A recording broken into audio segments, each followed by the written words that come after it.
नीलकण्ठाय मृत्युञ्जयाय सर्वेश्वराय सदाशिवाय श्रीमन्महादेवाय नमः।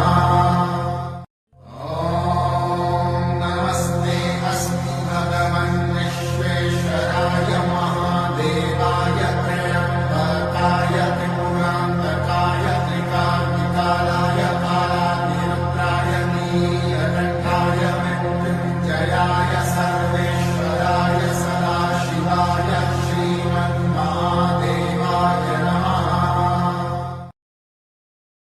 ॐ नमस्ते अस्तु भगवन् विश्वेश्वराय महादेवाय त्र्यम्बकाय त्रिपुरान्तकाय त्रिकाग्निकालाय कालाग्निरुद्राय नीलकण्ठाय मृत्युञ्जयाय सर्वेश्वराय सदाशिवाय